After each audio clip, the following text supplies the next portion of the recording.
The Murders in the Rue Morgue by Edgar Allan Poe.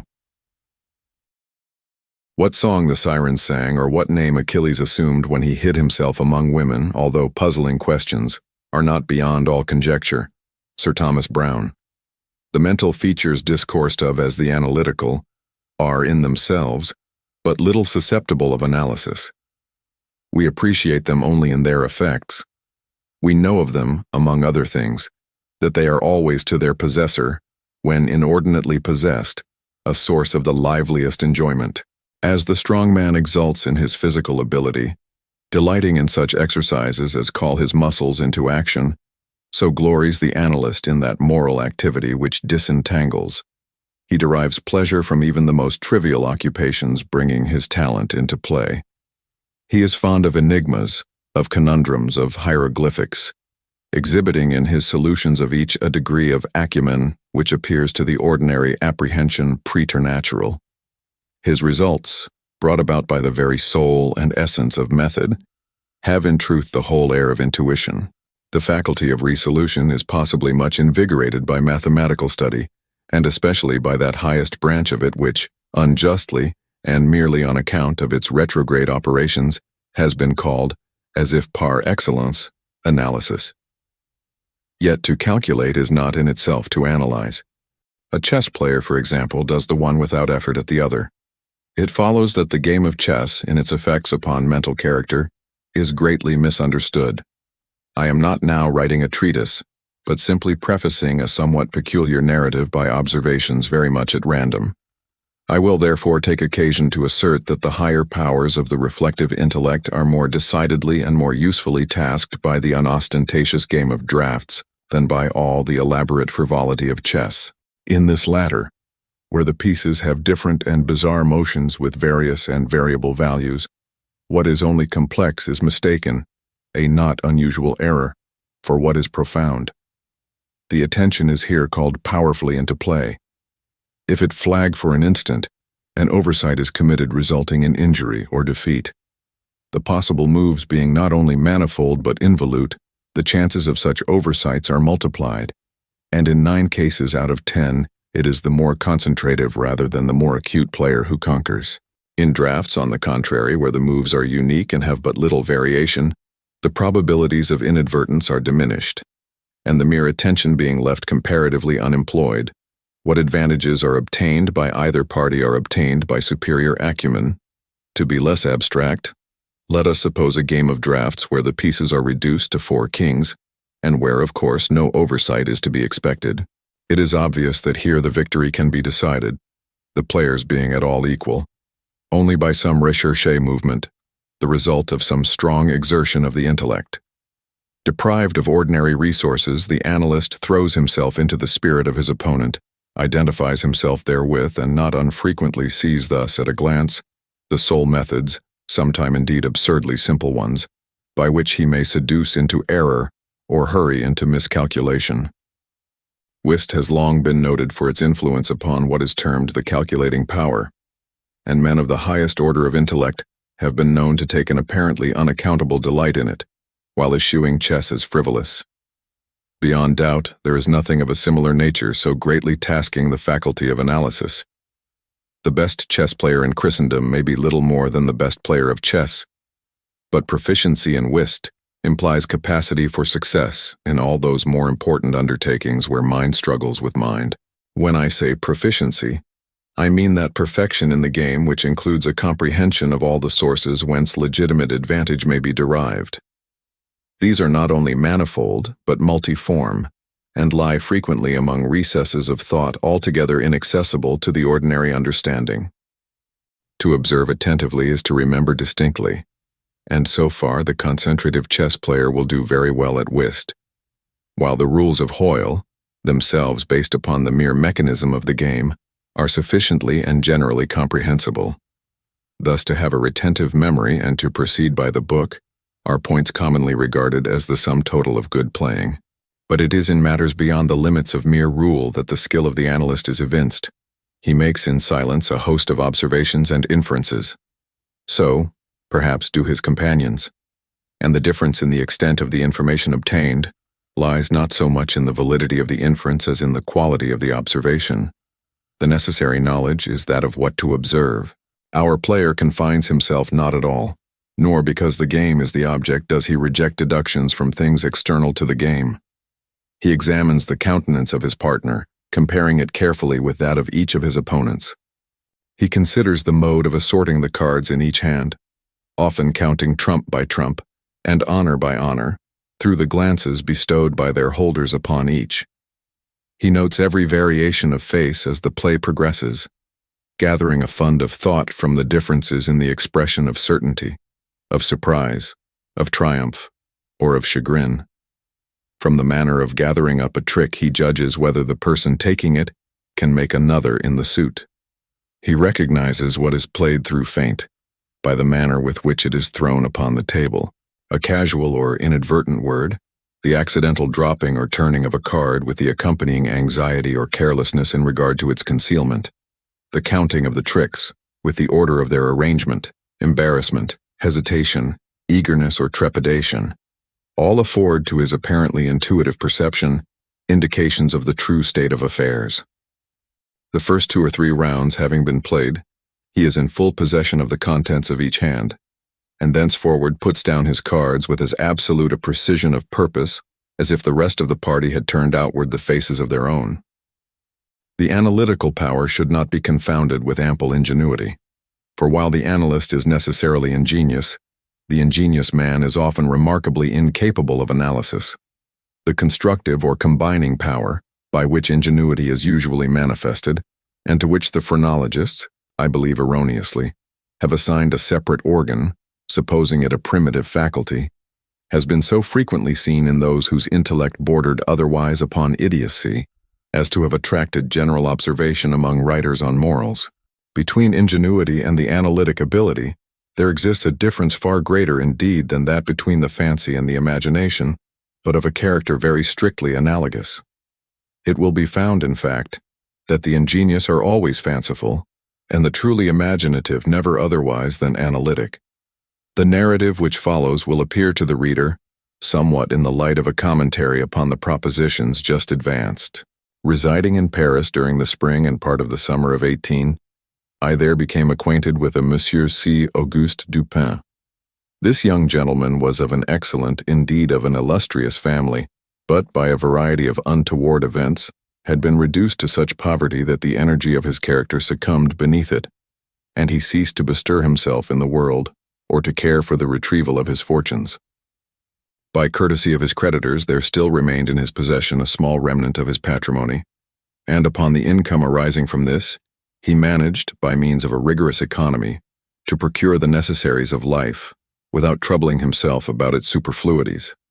Books, indeed, were his sole luxuries, and in Paris these are easily obtained. Our first meeting was at an obscure library in the Rue Montmartre, where the accident of our both being in search of the same very rare and very remarkable volume brought us into closer communion. We saw each other again and again. I was deeply interested in the little family history which he detailed to me with all that candor, which a Frenchman indulges whenever mere self is his theme. I was astonished, too, at the vast extent of his reading, and above all I felt my soul enkindled within me by the wild fervor and the vivid freshness of his imagination. Seeking in Paris the objects I then sought, I felt that the society of such a man would be to me a treasure beyond price, and this feeling I frankly confided to him. It was at length arranged that we should live together during my stay in the city, and as my worldly circumstances were somewhat less embarrassed than his own, I was permitted to be at the expense of renting and furnishing in a style which suited the rather fantastic gloom of our common temper, a time-eaten and grotesque mansion, long deserted through superstitions into which we did not inquire, and tottering to its fall in a retired and desolate portion of the Faubourg Saint-Germain.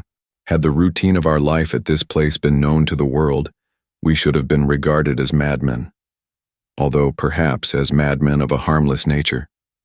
Our seclusion was perfect. We admitted no visitors. Indeed, the locality of our retirement had been carefully kept a secret from my own former associates, and it had been many years since Dupin had ceased to know or be known in Paris. We existed within ourselves alone. It was a freak of fancy in my friend, for what else shall I call it, to be enamored of the knight for her own sake. And into this bizarrerie, as into all his others, I quietly fell, giving myself up to his wild whims with a perfect abandon. The sable divinity would not herself dwell with us always, but we could counterfeit her presence. At the first dawn of the morning, we closed all the messy shutters of our old building, lighting a couple of tapers which, strongly perfumed, threw out only the ghastliest and feeblest of rays. By the aid of these, we then busied our souls in dreams, reading, writing, or conversing, until warned by the clock of the advent of the true darkness. Then we sallied forth into the streets arm in arm, continuing the topics of the day, or roaming far and wide until a late hour, seeking, amid the wild lights and shadows of the populous city, that infinity of mental excitement which quiet observation can afford. At such times I could not help remarking and admiring, although from his rich ideality I had been prepared to expect it, a peculiar analytic ability in Dupin.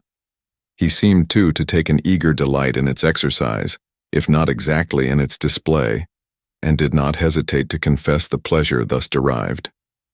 He boasted to me, with a low chuckling laugh, that most men, in respect to himself, wore windows in their bosoms, and was wont to follow up such assertions by direct and very startling proofs of his intimate knowledge of my own. His manner at these moments was frigid and abstract.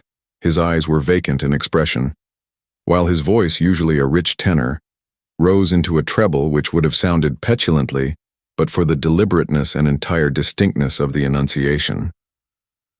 Observing him in these moods, I often dwelt meditatively upon the old philosophy of the bipart soul, and amused myself with the fancy of a double Dupin, the creative and the resolvent. Let it not be supposed from what I have just said that I am detailing any mystery or penning any romance. What I have described in The Frenchman was merely the result of an excited, or perhaps of a diseased intelligence. But of the character of his remarks at the periods in question an example will best convey the idea. We were strolling one night down a long, dirty street in the vicinity of the Palais Royal. Being both apparently occupied with thought, neither of us had spoken a syllable for 15 minutes at least. All at once Dupin broke forth with these words: "He is a very little fellow, that's true, and would do better for the Théâtre des Variétés." "There can be no doubt of that," I replied unwittingly, and not at first observing, so much had I been absorbed in reflection, the extraordinary manner in which the speaker had chimed in with my meditations. In an instant afterward I recollected myself, and my astonishment was profound. "Dupin," said I gravely, "this is beyond my comprehension. I do not hesitate to say that I am amazed and can scarcely credit my senses. How was it possible you should know I was thinking of—" Here I paused to ascertain beyond a doubt whether he really knew of whom I thought. "Of Chantilly," said he. "Why do you pause? You were remarking to yourself that his diminutive figure unfitted him for tragedy." This was precisely what had formed the subject of my reflections. Chantilly was a quondam cobbler of the Rue Saint-Denis, who, becoming stage-mad, had attempted the role of Xerxes in Crébillon's tragedy so-called, and been notoriously pasquinated for his pains. "Tell me, for heaven's sake," I exclaimed, "the method, if method there is, by which you have been enabled to fathom my soul in this matter."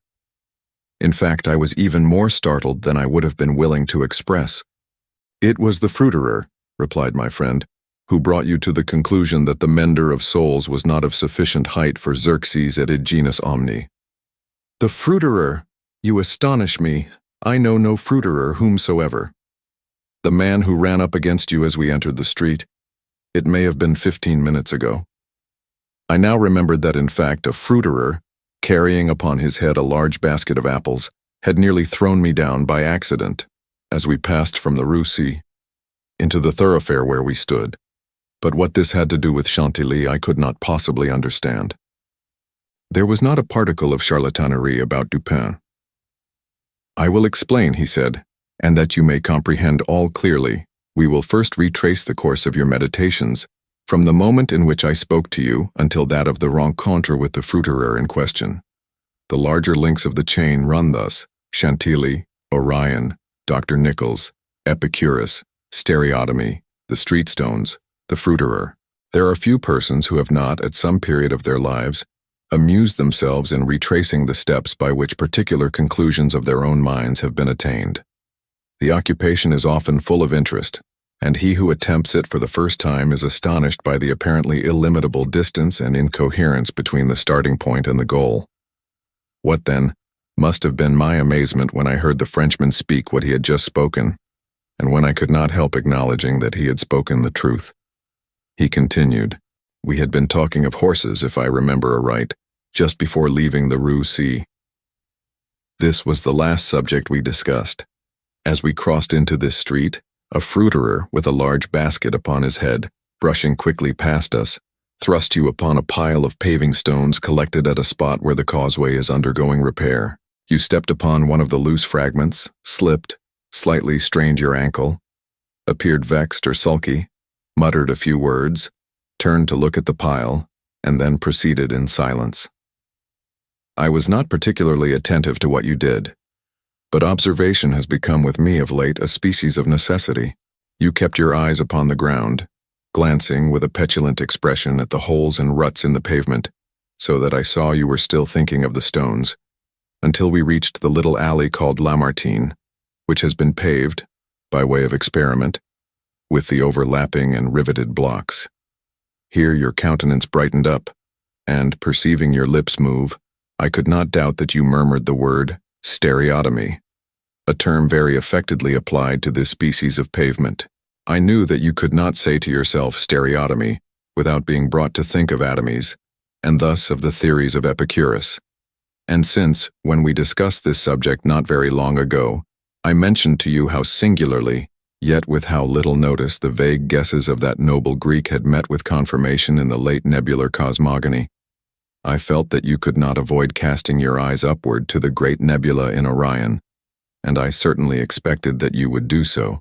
You did look up, and I was now assured that I had correctly followed your steps. But in that bitter tirade upon Chantilly, which appeared in yesterday's Musée, the satirist, making some disgraceful allusions to the cobbler's change of name upon assuming the buskin, quoted a Latin line about which we have often conversed.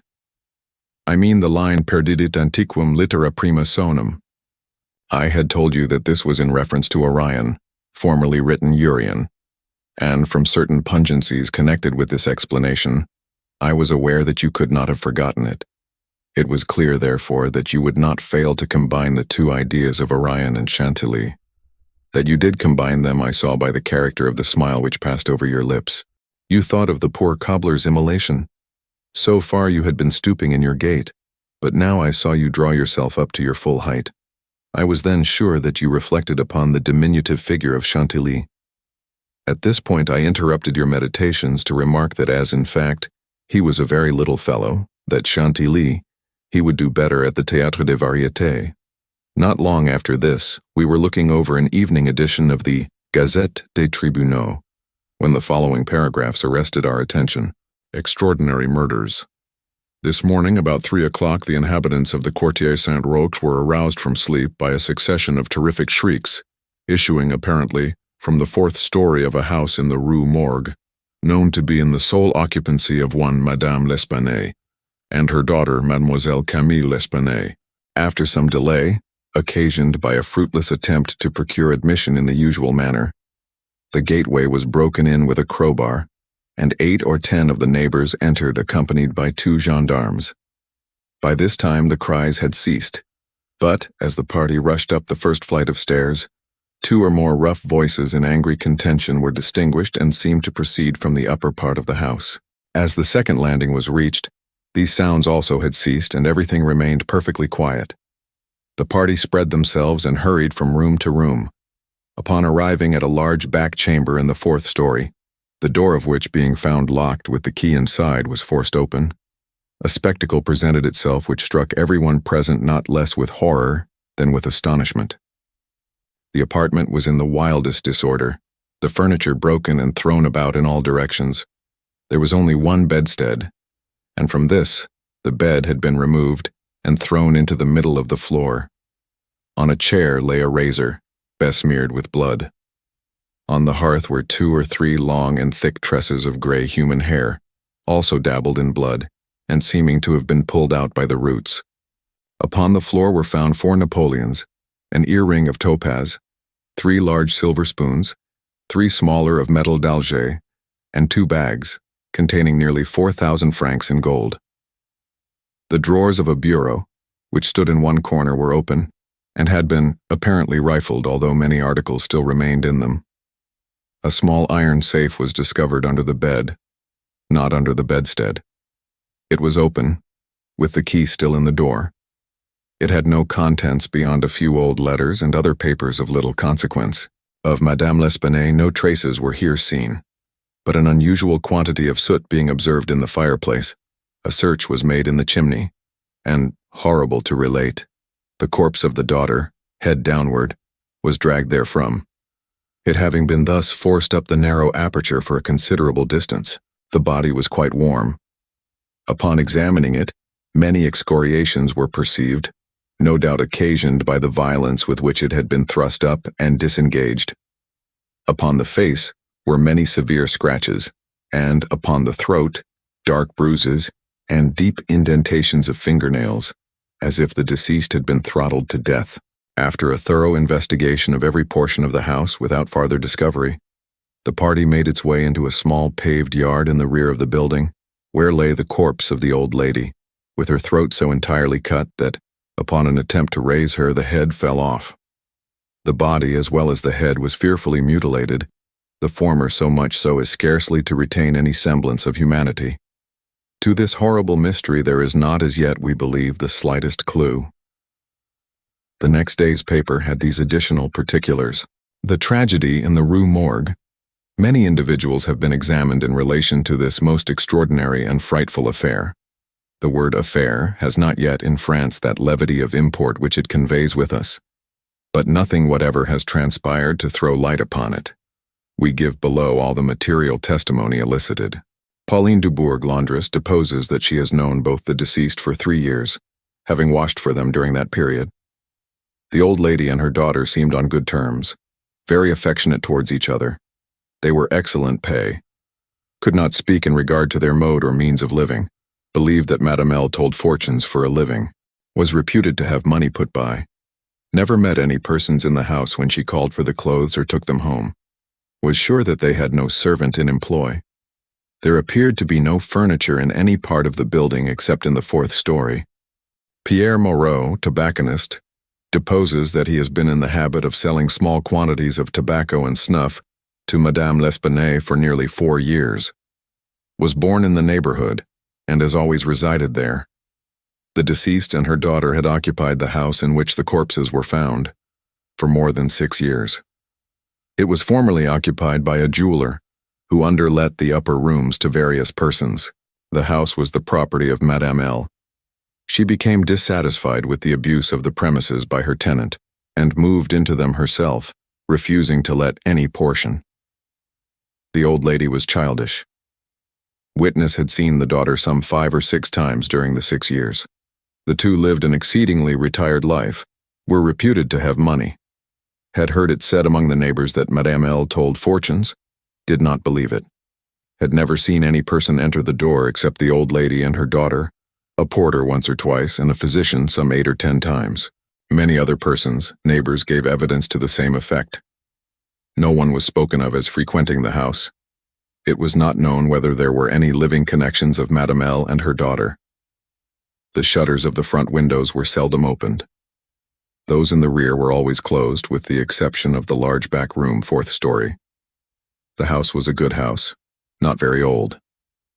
Isidore Mousset, gendarme, deposed that he was called to the house about 3 o'clock in the morning, and found some 20 or 30 persons at the gateway, endeavoring to gain admittance. Forced it open at length with a bayonet, not with a crowbar. Had but little difficulty in getting it open on account of its being a double or folding gate, and bolted neither at bottom not top. The shrieks were continued until the gate was forced and then suddenly ceased. They seemed to be screams of some person or persons in great agony, were loud and drawn out, not short and quick. Witness led the way upstairs. Upon reaching the first landing, heard 2 voices in loud and angry contention, the one a gruff voice, the other much shriller, a very strange voice. could distinguish some words of the former, which was that of a Frenchman. Was positive that it was not a woman's voice, could distinguish the words sacré and diable. The shrill voice was that of a foreigner. Could not be sure whether it was the voice of a man or of a woman. Could not make out what was said, but believed the language to be Spanish. The state of the room and of the bodies was described by this witness as we described them yesterday. Henri Duval, a neighbor, and by trade a silversmith, deposes that he was one of the party who first entered the house. Corroborates the testimony of Musset in general. As soon as they forced an entrance, they reclosed the door to keep out the crowd, which collected very fast notwithstanding the lateness of the hour. The shrill voice, this witness thinks, was that of an Italian. Was certain it was not French. Could not be sure that it was a man's voice. It might have been a woman's. Was not acquainted with the Italian language, could not distinguish the words, but was convinced by the intonation that the speaker was an Italian. Knew Madame L. and her daughter. Had conversed with both frequently. Was sure that the shrill voice was not that of either of the deceased. Odenheimer, restaurateur. This witness volunteered his testimony. Not speaking French, was examined through an interpreter. Is a native of Amsterdam. Was passing the house at the time of the shrieks. They lasted for several minutes, probably 10. They were long and loud, very awful and distressing. Was one of those who entered the building. Corroborated the previous evidence in every respect but one. Was sure that the shrill voice was that of a man, of a Frenchman. Could not distinguish the words uttered. They were loud and quick, unequal, spoken apparently in fear as well as in anger. The voice was harsh, not so much shrill as harsh. Could not call it a shrill voice. The gruff voice said repeatedly, sacré, diable, and once, mon Dieu. Jules Mignot, banker of the firm of Mignot des Fils Rue de Lorraine, is the elder Mignot. Madame L'Espanaye had some property, had opened an account with his banking house in the spring of the year, 8 years previously, made frequent deposits in small sums, had checked for nothing until the 3rd day before her death, when she took out in person the sum of 4,000 francs. This sum was paid in gold, and a clerk went home with the money. Adolphe Lebon, clerk to Mignot et Fils, deposed that on the day in question about noon, he accompanied Madame L'Espanaye to her residence with the 4,000 francs, put up in 2 bags. Upon the door being opened, Mademoiselle L. appeared and took from his hands one of the bags while the old lady relieved him of the other. He then bowed and departed. Did not see any person in the street at the time. It is a by-street, very lonely. William Bird, tailor, deposes that he was one of the party who entered the house. Is an Englishman. Has lived in Paris 2 years. Was one of the first to ascend the stairs. Heard the voices in contention. The gruff voice was that of a Frenchman. Could make out several words but cannot now remember all. Heard distinctly sacré and mon Dieu. There was a sound at the moment as if of several persons struggling, a scraping and scuffling sound. The shrill voice was very loud, louder than the gruff one. Is sure that it was not the voice of an Englishman, appeared to be that of a German, might have been a woman's voice. Does not understand German. 4 of the above-named witnesses, being recalled, deposed that the door of the chamber in which was found the body of Mademoiselle L. was locked on the inside when the party reached it. Everything was perfectly silent, no groans or noises of any kind. Upon forcing the door, no person was seen. The windows, both of the back and front room, were down and firmly fastened from within. A door between the 2 rooms was closed, but not locked. The door leading from the front room into the passage was locked, with the key on the inside. A small room in the front of the house on the 4th story, at the head of the passage, was open, the door being ajar. This room was crowded with old beds, boxes, and so forth. These were carefully removed and searched. There was not an inch of any portion of the house which was not carefully searched. Sweeps were sent up and down the chimneys. The house was a 4-story one with garrets, mansards. A trap door on the roof was nailed down very securely, did not appear to have been opened for years. The time elapsing between the hearing of the voices in contention and the breaking open of the room door was variously stated by the witnesses. Some made it as short as 3 minutes, some as long as 5. The door was opened with difficulty. Alfonso Garcia, undertaker, deposes that he resides in the RUE Morgue, is a native of Spain, was one of the party who entered the house, did not proceed upstairs, is nervous, and was apprehensive of the consequences of agitation. Heard the voices in contention. The gruff voice was that of a Frenchman, could not distinguish what was said. The shrill voice was that of an Englishman, is sure of this. Does not understand the English language, but judges by the intonation. Alberto Montani, confectioner, deposes that he was among the first to ascend the stairs. Heard the voices in question. The gruff voice was that of a Frenchman, distinguished several words. The speaker appeared to be expostulating, could not make out the words of the shrill voice, spoke quick and unevenly, thinks it the voice of a Russian, corroborates the general testimony, is an Italian, never conversed with a native of Russia. Several witnesses recalled, here testified that the chimneys of all the rooms on the fourth story were too narrow to admit the passage of a human being. By sweeps were meant cylindrical sweeping brushes, such as are employed by those who clean chimneys. These brushes were passed up and down every flue in the house. There is no back passage by which anyone could have descended while the party proceeded upstairs. The body of Mademoiselle L'Espanaye was so firmly wedged in the chimney that it could not be got down until 4 or 5 of the party united their strength. Paul Dumas, physician, deposes that he was called to view the bodies about daybreak. They were both then lying on the sacking of the bedstead in the chamber where Mademoiselle L. was found. The corpse of the young lady was much bruised and excoriated. The fact that it had been thrust up the chimney would sufficiently account for these appearances. The throat was greatly chafed. There were several deep scratches just below the chin, together with a series of livid spots which were evidently the impression of fingers. The face was fearfully discolored, and the eyeballs protruded. The tongue had been partially bitten through. A large bruise was discovered upon the pit of the stomach, produced apparently by the pressure of a knee. In the opinion of Monsieur Dumas, Mademoiselle L'Espanaye had been throttled to death by some person or persons unknown. The corpse of the mother was horribly mutilated. All the bones of the right leg and arm were more or less shattered. The left tibia much splintered, as well as all the ribs of the left side. Whole body dreadfully bruised and discolored. It was not possible to say how the injuries had been inflicted. A heavy club of wood or a broad bar of iron, a chair, any large, heavy, and obtuse weapon, would have produced such results, if wielded by the hands of a very powerful man. No woman could have inflicted the blows with any weapon. The head of the deceased, when seen by witness, was entirely separated from the body and was also greatly shattered. The throat had evidently been cut with some very sharp instrument, probably with a razor. Alexandre Etienne, surgeon, was called with Monsieur Dumas to view the bodies, corroborated the testimony and the opinions of Monsieur Dumas. Nothing farther of importance was elicited, although several other persons were examined. A murder so mysterious and so perplexing in all its particulars was never before committed in Paris.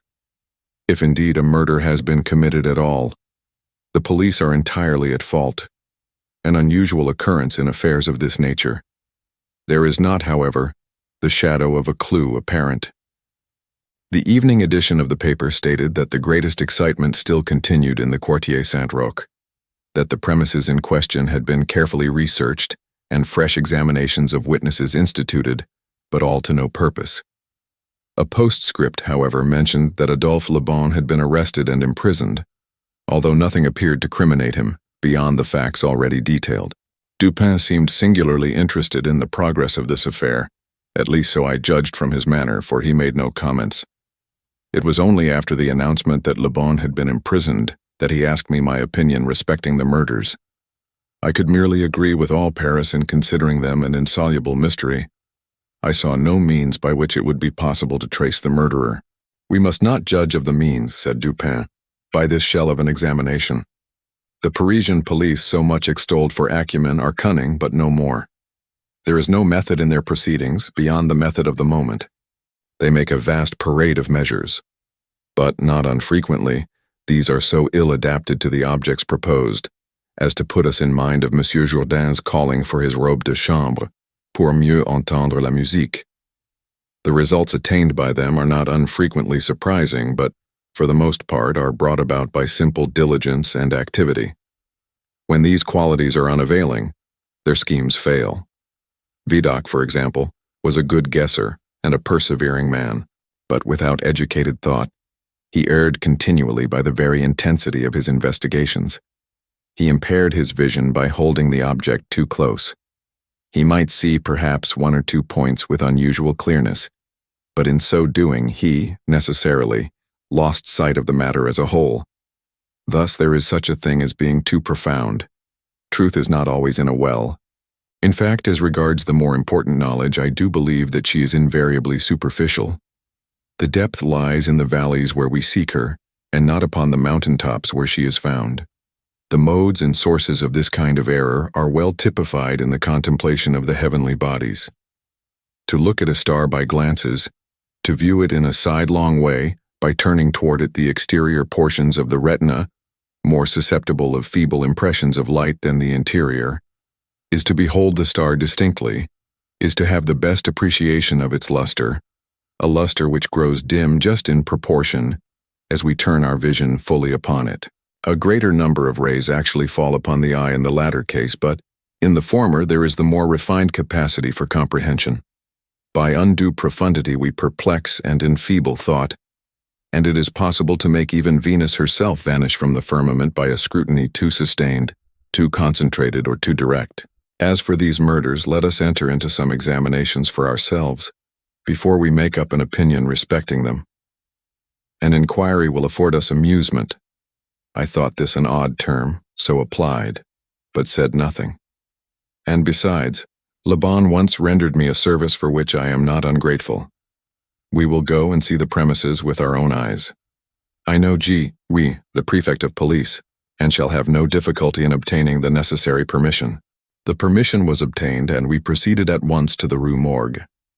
This is one of those miserable thoroughfares which intervene between the Rue Richelieu and the Rue Saint-Roch. It was late in the afternoon when we reached it, as this quarter is at a great distance from that in which we resided. The house was readily found, for there were still many persons gazing up at the closed shutters with an objectless curiosity from the opposite side of the way. It was an ordinary Parisian house, with a gateway, on one side of which was a glazed watchbox, with a sliding panel in the window indicating a loge de concierge. Before going in, we walked up the street, turned down an alley, and then, again turning, passed in the rear of the building. Dupin, meanwhile examining the whole neighborhood as well as the house, with a minuteness of attention for which I could see no possible object. Retracing our steps, we came again to the front of the dwelling, rang, and having shown our credentials, were admitted by the agents in charge. We went upstairs, into the chamber where the body of Mademoiselle L'Espanaye had been found, and where both the deceased still lay. The disorders of the room had, as usual, been suffered to exist. I saw nothing beyond what had been stated in the Gazette des Tribunaux. Dupin scrutinized everything, not excepting the bodies of the victims. We then went into the other rooms and into the yard, a gendarme accompanying us throughout. The examination occupied us until dark, when we took our departure. On our way home, my companion stepped in for a moment at the office of one of the daily papers.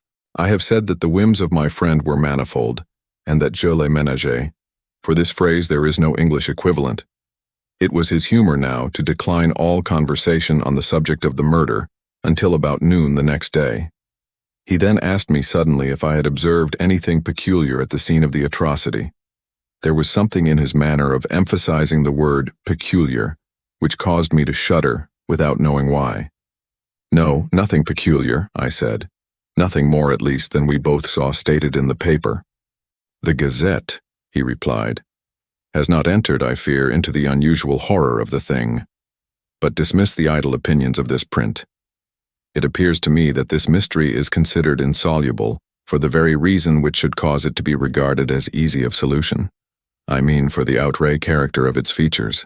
The police are confounded by the seeming absence of motive, not for the murder itself, but for the atrocity of the murder. They are puzzled, too, by the seeming impossibility of reconciling the voices heard in contention, with the facts that no one was discovered upstairs but the assassinated Mademoiselle L'Espanaye, and that there were no means of egress without the notice of the party ascending. The wild disorder of the room, the corpse thrust with the head downward up the chimney, the frightful mutilation of the body of the old lady. These considerations, with those just mentioned, and others which I need not mention, have sufficed to paralyze the powers by putting completely at fault the boasted acumen of the government agents. They have fallen into the gross but common error of confounding the unusual with the abstruse. But it is by these deviations from the plane of the ordinary that reason feels its way, if at all, in its search for the true. In investigations such as we are now pursuing, it should not be so much asked, what has occurred, as what has occurred that has never occurred before. In fact, the facility with which I shall arrive, or have arrived, at the solution of this mystery is in the direct ratio of its apparent insolubility in the eyes of the police. I stared at the speaker in mute astonishment. "I am now awaiting," continued he, looking toward the door of our apartment. "I am now awaiting a person who, although perhaps not the perpetrator of these butcheries, must have been in some measure implicated in their perpetration. Of the worst portion of the crimes committed, it is probable that he is innocent. I hope that I am right in this supposition, for upon it I build my expectation of reading the entire riddle. I look for the man here, in this room, every moment. It is true that he may not arrive, but the probability is that he will. Should he come, it will be necessary to detain him. Here are pistols, and we both know how to use them when occasion demands their use." I took the pistols, scarcely knowing what I did, or believing what I heard, while Dupin went on, very much as if in a soliloquy. I have already spoken of his abstract manner at such times. His discourse was addressed to myself, but his voice, although by no means loud, had that intonation which is commonly employed in speaking to someone at a great distance. His eyes, vacant in expression, regarded only the wall. That the voices heard in contention, he said, by the party upon the stairs were not the voices of the women themselves, was fully proved by the evidence. This relieves us of all doubt upon the question whether the old lady could have first destroyed the daughter and afterward have committed suicide. I speak of this point chiefly for the sake of method, for the strength of Madame L'Espanaye would have been utterly unequal to the task of thrusting her daughter's corpse up the chimney as it was found, and the nature of the wounds upon her own person entirely preclude the idea of self-destruction. Murder, then, has been committed by some third party, and the voices of this third party were those heard in contention. Let me now advert, not to the whole testimony respecting these voices, but to what was peculiar in that testimony. Did you observe anything peculiar about it? I remarked that while all the witnesses agreed in supposing the gruff voice to be that of a Frenchman, there was much disagreement in regard to the shrill, or, as one individual termed it, the harsh voice. That was the evidence itself, said Dupin, but it was not the peculiarity of the evidence. You have observed nothing distinctive. Yet there was something to be observed. The witnesses, as you remark, agreed about the gruff voice. They were here unanimous. But in regard to the shrill voice, the peculiarity is, not that they disagreed, but that, while an Italian, an Englishman, a Spaniard, a Hollander, and a Frenchman attempted to describe it, each one spoke of it as that of a foreigner. Each is sure that it was not the voice of one of his own countrymen. Each likens it, not to the voice of an individual of any nation with whose language he is conversant, but the converse. The Frenchman supposes it the voice of a Spaniard, and might have distinguished some words had he been acquainted with the Spanish. The Dutchman maintains it to have been that of a Frenchman, but we find it stated that, not understanding French, this witness was examined through an interpreter.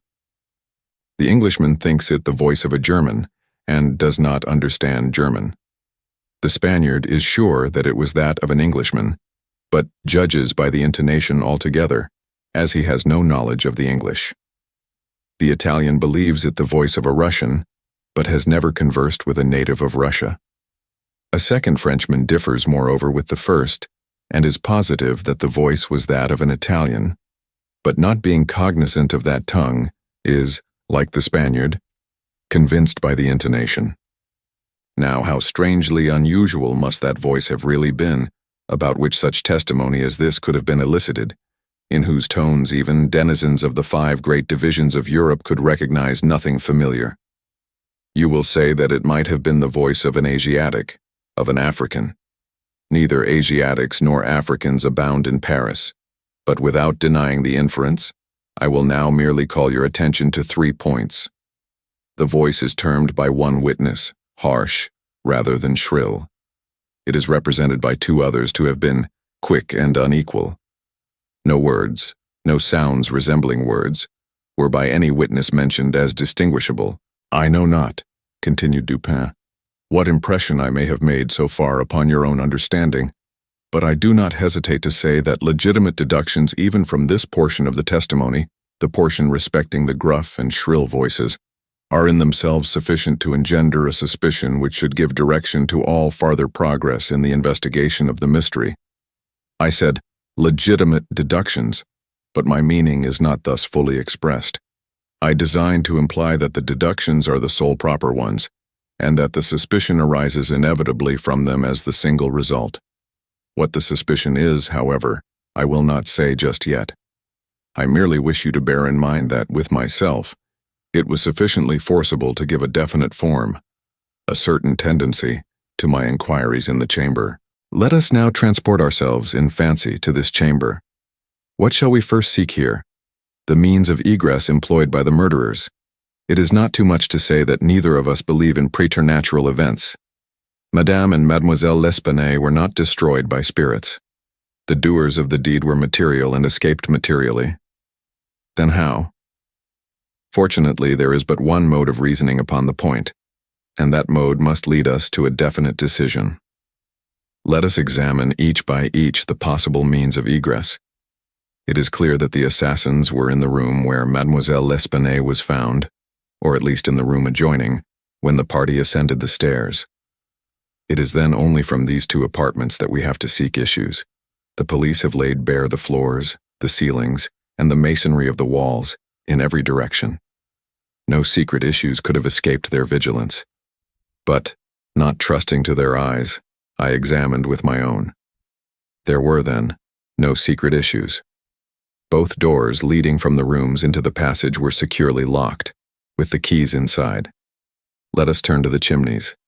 These, although of ordinary width for some 8 or 10 feet above the hearths, will not admit, throughout their extent, the body of a large cat.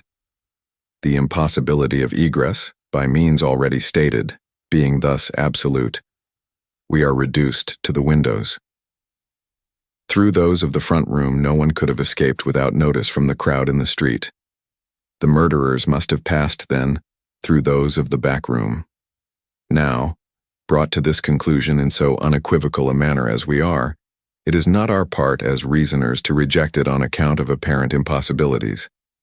It is only left for us to prove that these apparent impossibilities are, in reality, not such. There are 2 windows in the chamber. One of them is unobstructed by furniture and is wholly visible. The lower portion of the other is hidden from view by the head of the unwieldy bedstead which is thrust close up against it. The former was found securely fastened from within. It resisted the utmost force of those who endeavored to raise it. A large gimlet hole had been pierced in its frame to the left, and a very stout nail was found fitted therein, nearly to the head.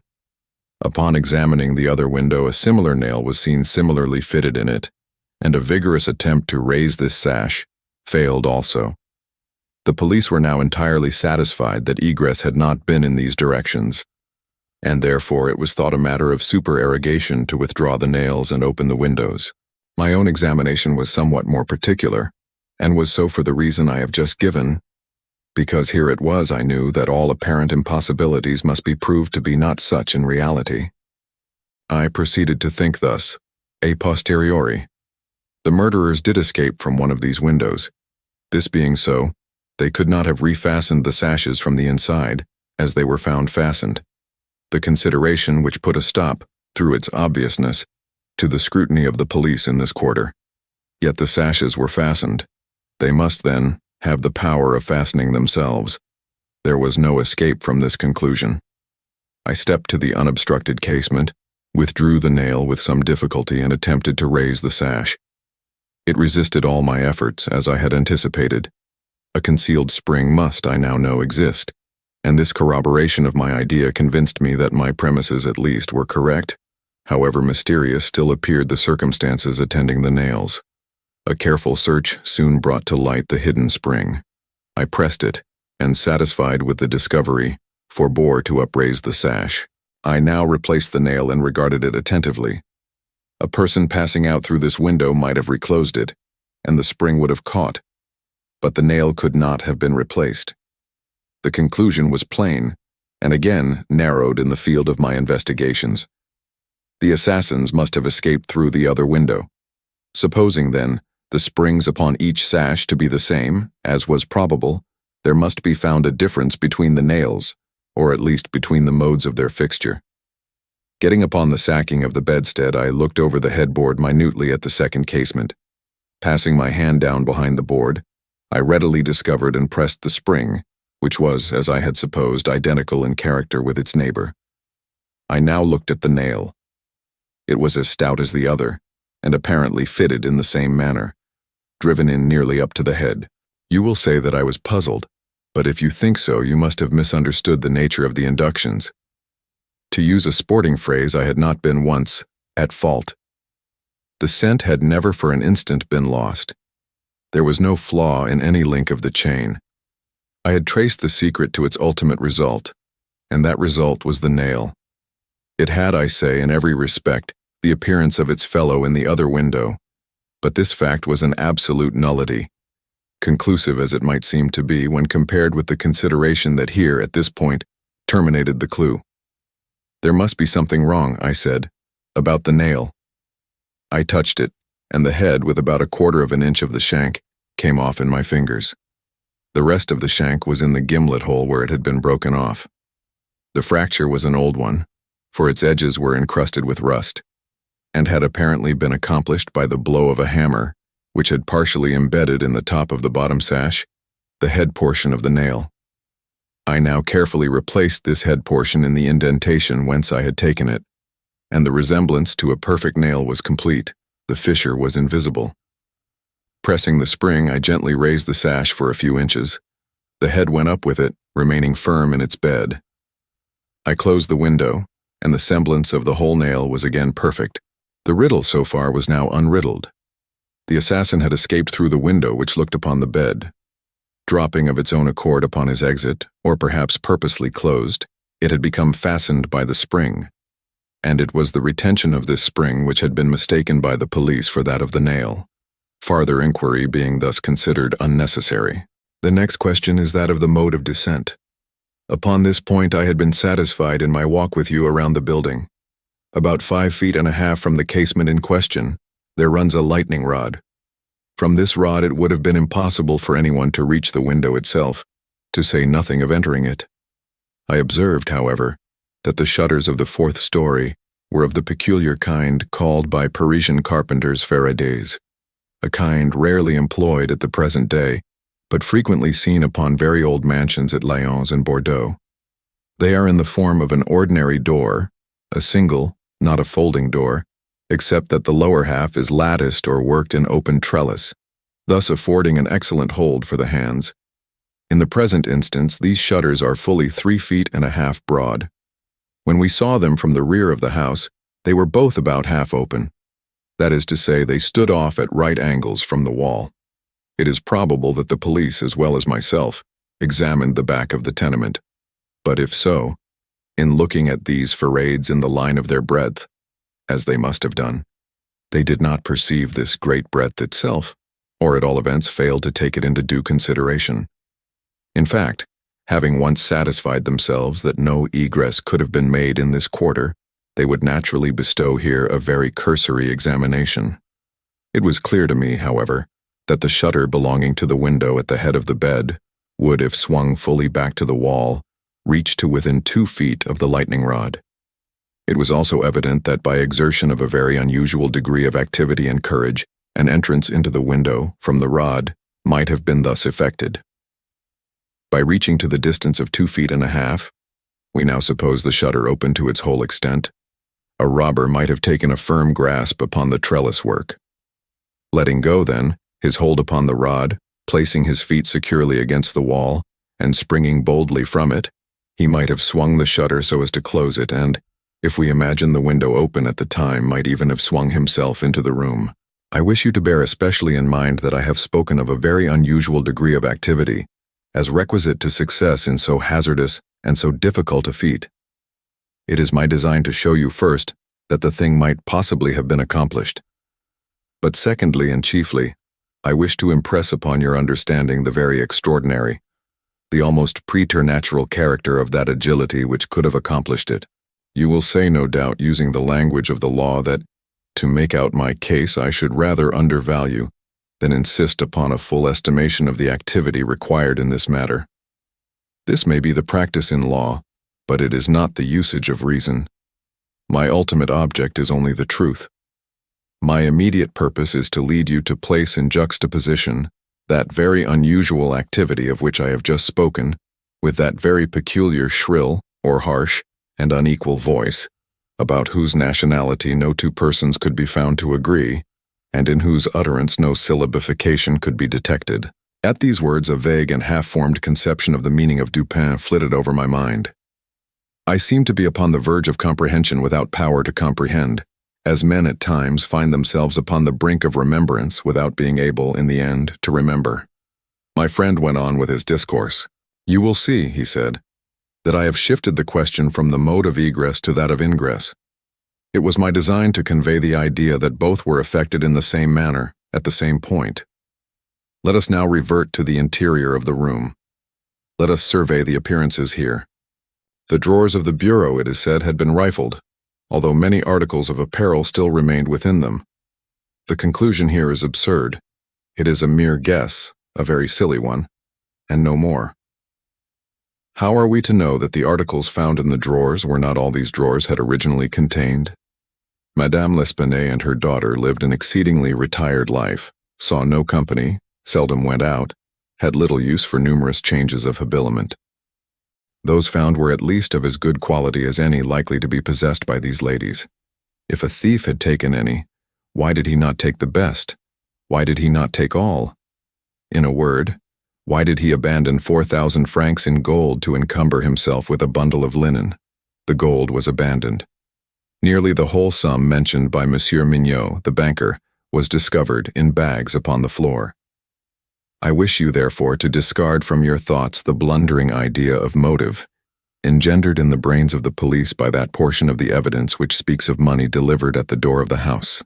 Coincidences 10 times as remarkable as this, the delivery of the money and murder committed within 3 days upon the party receiving it, happen to all of us every hour of our lives, without attracting even momentary notice. Coincidences in general are great stumbling blocks in the way of that class of thinkers who have been educated to know nothing of the theory of probabilities, that theory to which the most glorious objects of human research are indebted for the most glorious of illustration. In the present instance, had the gold been gone, the fact of its delivery 3 days before would have formed something more than a coincidence. It would have been corroborative of this idea of motive. But under the real circumstances of the case, if we are to suppose gold the motive of this outrage, we must also imagine the perpetrator so vacillating an idiot as to have abandoned his gold and his motive together. Keeping now steadily in mind the points to which I have drawn your attention, that peculiar voice, that unusual agility, and that startling absence of motive in a murder so singularly atrocious as this, let us glance at the butchery itself. Here is a woman strangled to death by manual strength and thrust up a chimney head downward. Ordinary assassins employ no such modes of murder as this. Least of all do they thus dispose of the murdered. In the manner of thrusting the corpse up the chimney, you will admit that there was something excessively outre, something altogether irreconcilable with our common notions of human action, even when we suppose the actors the most depraved of men.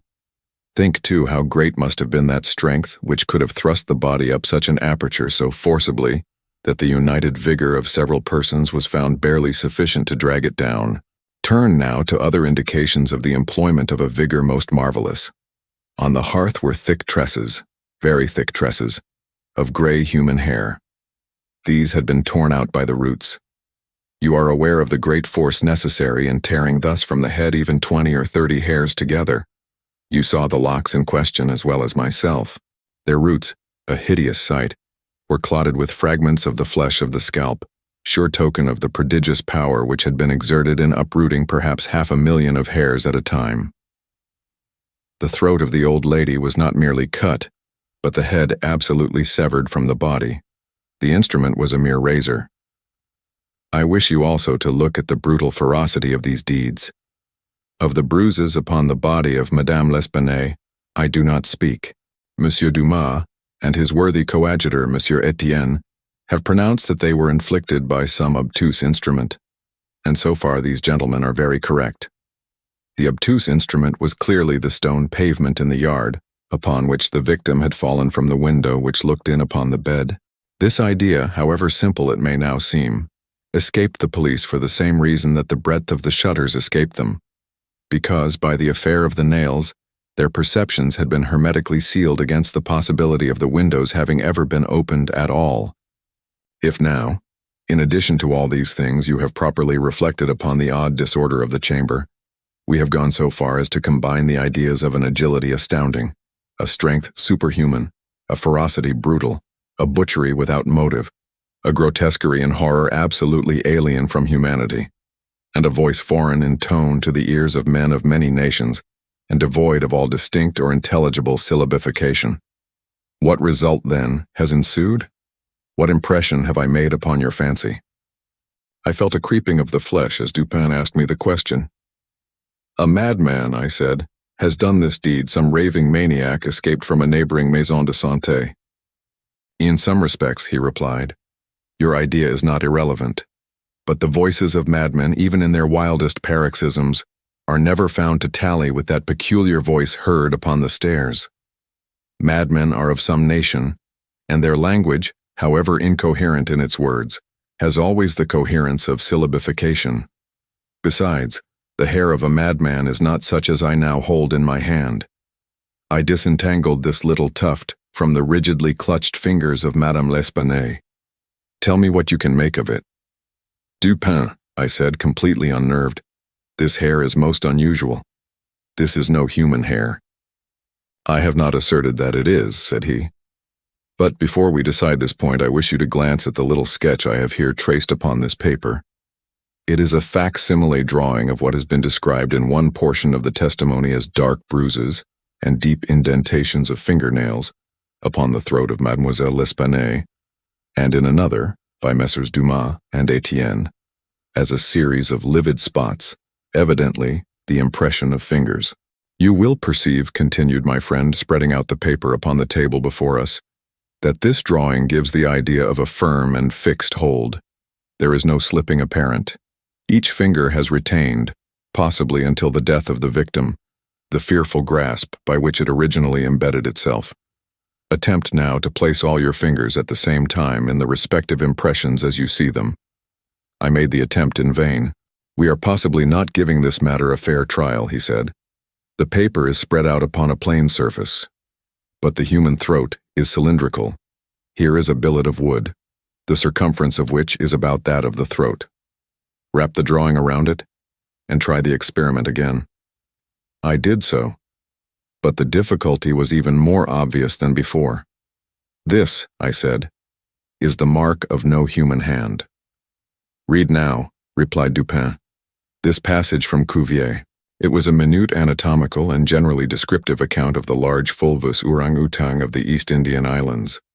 The gigantic stature, the prodigious strength and activity, the wild ferocity, and the imitative propensities of these mammalia are sufficiently well known to all. I understood the full horrors of the murder at once. The description of the digits, said I as I made an end of reading, is in exact accordance with this drawing. I see that no animal but an orang-outang of the species here mentioned could have impressed the indentations as you have traced them. This tuft of tawny hair, too, is identical in character with that of the beast of Cuvier, but I cannot possibly comprehend the particulars of this frightful mystery. Besides, there were two voices heard in contention, and one of them was unquestionably the voice of a Frenchman. True, and you will remember an expression attributed almost unanimously by the evidence to this voice, the expression, mon Dieu. This, under the circumstances, has been justly characterized by one of the witnesses, Montani, the confectioner, as an expression of remonstrance or expostulation. Upon these two words, therefore, I have mainly built my hopes of a full solution of the riddle. A Frenchman was cognizant of the murder. It is possible, indeed it is far more than probable, that he was innocent of all participation in the bloody transactions which took place. The orang-utang may have escaped from him. He may have traced it to the chamber, but under the agitating circumstances which ensued he could never have recaptured it. It is still at large. I will not pursue these guesses, for I have no right to call them more, since the shades of reflection upon which they are based are scarcely of sufficient depth to be appreciable by my own intellect, and since I could not pretend to make them intelligible to the understanding of another. We will call them guesses, then, and speak of them as such. If the Frenchman in question is indeed, as I suppose, innocent of this atrocity, this advertisement which I left last night upon our return home at the office of Le Monde, a paper devoted to the shipping interest and much sought by sailors, will bring him to our residence. He handed me a paper, and I read thus: Caught in the Bois de Boulogne early in the morning of the the morning of the murder, a very large tawny orang-utang of the Bornese species. The owner, who is ascertained to be a sailor belonging to a Maltese vessel, may have the animal again, upon identifying it satisfactorily and paying a few charges arising from its capture and keeping. Call at number RUE, Faubourg Saint-Germain, au troisième. How was it possible, I asked, that you should know the man to be a sailor and belonging to a Maltese vessel? I do not know it, said Dupin. I am not sure of it. Here, however, is a small piece of ribbon, which from its form and from its greasy appearance has evidently been used in tying the hair in one of those long queues of which sailors are so fond. Moreover, this knot is one which few besides sailors can tie, and is peculiar to the Maltese. I picked the ribbon up at the foot of the lightning rod. It could not have belonged to either of the deceased. Now if, after all, I am wrong in my induction from this ribbon, that the Frenchman was a sailor belonging to a Maltese vessel, still, I can have done no harm in saying what I did in the advertisement. If I am in error, he will merely suppose that I have been misled by some circumstance into which he will not take the trouble to inquire. But if I am right, a great point is gained. Cognizant, although innocent of the murder, the Frenchman will naturally hesitate about replying to the advertisement, about demanding the orang-utang. He will reason thus: I am innocent, I am poor, my orang-utang is of great value, to one in my circumstances a fortune of itself. Why should I lose it through idle apprehensions of danger? Here it is within my grasp. It was found in the Bois de Boulogne, at a vast distance from the scene of that butchery. How can it ever be suspected that a brute beast should have done the deed? The police are at fault. They have failed to procure the slightest clue. Should they even trace the animal, it would be impossible to prove me cognizant of the murder or to implicate me in guilt on account of that cognizance. Above all, I am known. The advertiser designates me as the possessor of the beast. I am not sure to what limit his knowledge may extend. Should I avoid claiming a property of so great value, which it is known that I possess, I will render the animal at least liable to suspicion. It is not my policy to attract attention either to myself or to the beast. I will answer the advertisement, get the orang-utang, and keep it close until this matter has blown over. At this moment we heard a step upon the stairs. Be ready, said Dupin, with your pistols, but neither use them nor show them until at a signal from myself. The front door of the house had been left open, and the visitor had entered, without ringing, and advanced several steps upon the staircase. Now, however, he seemed to hesitate. Presently we heard him descending. Dupin was moving quickly to the door, when we again heard him coming up. He did not turn back a second time, but stepped up with decision, and rapped at the door of our chamber. Come in, said Dupin in a cheerful and hearty tone. A man entered. He was a sailor, evidently, a tall, stout, and muscular-looking person with a certain daredevil expression of countenance, not altogether unprepossessing. His face, greatly sunburnt, was more than half hidden by whisker and mustachio. He had with him a huge oaken cudgel, but appeared to be otherwise unarmed. He bowed awkwardly and bade us good evening in French accents, which, although somewhat Neufchâtelish, were still sufficiently indicative of a Parisian origin. "Sit down, my friend," said Dupin. "I suppose you have called about the orang-outang. Upon my word, I almost envy you the possession of him. A remarkably fine and no doubt a very valuable animal. How old do you suppose him to be?" The sailor drew a long breath, with the air of a man relieved of some intolerable burden, and then replied in an assured tone, "I have no way of telling, but he can't be more than 4 or 5 years old. Have you got him here?" "Oh no, we had no conveniences for keeping him here. He is at a livery stable in the Rue du Bourg, just by. You can get him in the morning. Of course you are prepared to identify the property?" "To be sure I am, sir." "I shall be sorry to part with him," said Dupin. "I don't mean that you should be at all this trouble for nothing, sir," said the man. "Couldn't expect it. Am very willing to pay a reward for the finding of the animal, that is to say, anything in reason." "Well," replied my friend, "that is all very fair, to be sure. Let me think. What should I have? Oh, I will tell you. My reward shall be this. You shall give me all the information in your power about these murders in the Rue Morgue." Dupin said the last words in a very low tone and very quietly. Just as quietly, too, he walked toward the door, locked it, and put the key in his pocket. He then drew a pistol from his bosom and placed it without the least flurry upon the table. The sailor's face flushed up as if he were struggling with suffocation. He started to his feet and grasped his cudgel, but the next moment he fell back into his seat, trembling violently and with the countenance of death itself. He spoke not a word. I pitied him from the bottom of my heart. "My friend," said Dupin in a kind tone, "you are alarming yourself unnecessarily. You are indeed. We mean you no harm whatever. I pledge you the honor of a gentleman and of a Frenchman that we intend you no injury. I perfectly well know that you are innocent of the atrocities in the Rue Morgue. It will not do, however, to deny that you are in some measure implicated in them. From what I have already said, you must know that I have had means of information about this matter, means of which you could never have dreamed. Now the thing stands thus. You have done nothing which you could have avoided, nothing, certainly, which renders you culpable. You were not even guilty of robbery, when you might have robbed with impunity. You have nothing to conceal. You have no reason for concealment. On the other hand, you are bound by every principle of honor to confess all you know. An innocent man is now imprisoned, charged with that crime of which you can point out the perpetrator." The sailor had recovered his presence of mind in a great measure while Dupin uttered these words, but his original boldness of bearing was all gone. "So help me God," said he after a brief pause, "I will tell you all I know about this affair, but I do not expect you to believe one half I say. I would be a fool indeed if I did. Still I am innocent, and I will make a clean breast if I die for it." What he stated was, in substance, this. He had lately made a voyage to the Indian archipelago. A party, of which he formed one, landed at Borneo, and passed into the interior on an excursion of pleasure. Himself and a companion had captured the orang-outang. This companion dying, the animal fell into his own exclusive possession.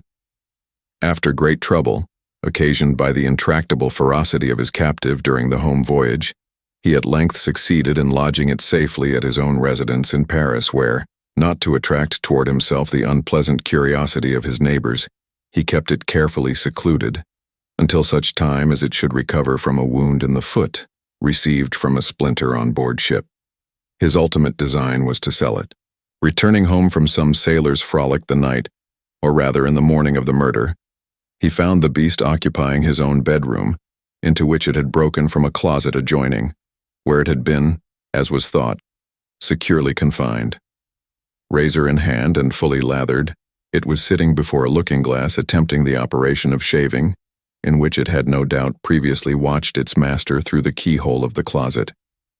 terrified at the sight of so dangerous a weapon in the possession of an animal so ferocious and so well able to use it.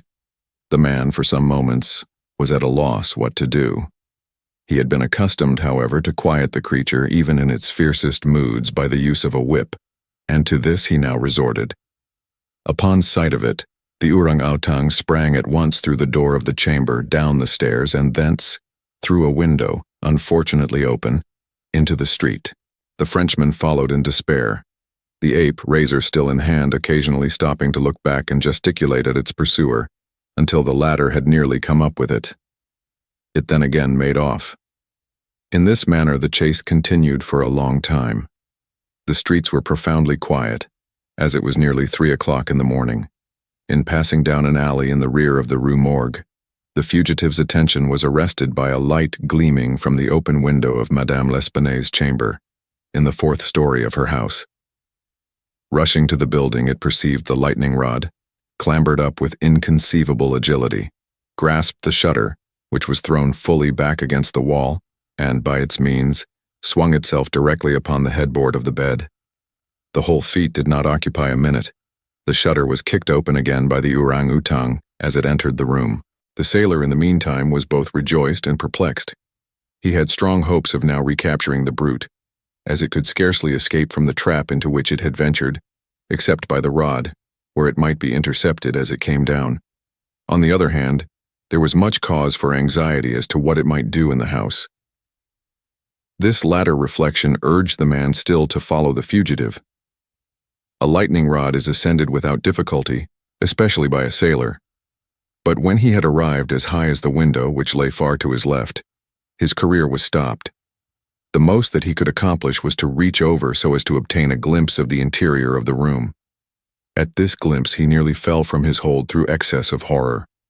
Now it was that those hideous shrieks arose upon the night, which had startled from slumber the inmates of the RUE MORGUE. Madame L'Espanaye and her daughter, habited in their night clothes, had apparently been occupied in arranging some papers in the iron chest already mentioned, which had been wheeled into the middle of the room.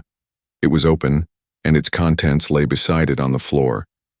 The victims must have been sitting with their backs toward the window, and from the time elapsing between the ingress of the beast and the screams, it seems probable that it was not immediately perceived. The flapping to of the shutter would naturally have been attributed to the wind. As the sailor looked in, the gigantic animal had seized Madame L'Espanaye by the hair, which was loose as she had been combing it, and was flourishing the razor about her face, in imitation of the motions of a barber. The daughter lay prostrate and motionless. She had swooned. The screams and struggles of the old lady, during which the hair was torn from her head, had the effect of changing the probably pacific purposes of the orang-outang into those of wrath. With one determined sweep of its muscular arm, it nearly severed her head from her body. The sight of blood inflamed its anger into frenzy. Gnashing its teeth and flashing fire from its eyes, it flew upon the body of the girl and embedded its fearful talons in her throat, retaining its grasp until she expired. Its wandering and wild glances fell at this moment upon the head of the bed, over which the face of its master, rigid with horror, was just discernible. The fury of the beast, who no doubt bore still in mind the dreaded whip, was instantly converted into fear. Conscious of having deserved punishment, it seemed desirous of concealing its bloody deeds, and skipped about the chamber in an agony of nervous agitation, throwing down and breaking the furniture as it moved and dragging the bed from the bedstead. In conclusion, it seized first the corpse of the daughter, and thrust it up the chimney as it was found. Then that of the old lady, which it immediately hurled through the window headlong. As the ape approached the casement with its mutilated burden, the sailor shrank aghast to the rod, and, rather gliding than clambering down it, hurried at once home, dreading the consequences of the butchery, and gladly abandoning in his terror all solicitude about the fate of the orang-outang. The words heard by the party upon the staircase were the Frenchman's exclamations of horror and affright, commingled with the fiendish jabberings of the brute. I have scarcely anything to add. The orang-outang must have escaped from the chamber by the rod just before the breaking of the door. It must have closed the window as it passed through it. It was subsequently caught by the owner himself, who obtained for it a very large sum at the Jardin des Plantes. Le Don was instantly released upon our narration of the circumstances, with some comments from Dupin at the bureau of the prefect of police. This functionary, however well disposed to my friend, could not altogether conceal his chagrin at the turn which affairs had taken, and was fain to indulge in a sarcasm or two about the propriety of every person minding his own business. "Let him talk," said Dupin, who had not thought it necessary to reply. "Let him discourse, it will ease his conscience. I am satisfied with having defeated him in his own castle. Nevertheless, that he failed in the solution of this mystery is by no means that matter for wonder which he supposes it. For in truth our friend the prefect is somewhat too cunning to be profound. In his wisdom is no stamen. It is all head and no body, like the pictures of the goddess Laverna, or at best all head and shoulders like a codfish. But he is a good creature after all. I like him especially for one master stroke of cant, by which he has attained his reputation for ingenuity. I mean the way he has de nier ce qui est et d'expliquer ce qui n'est pas. Rousseau, Nouvelle Héloïse. Thanks for watching. Please like the video and subscribe to the channel for more excellent content.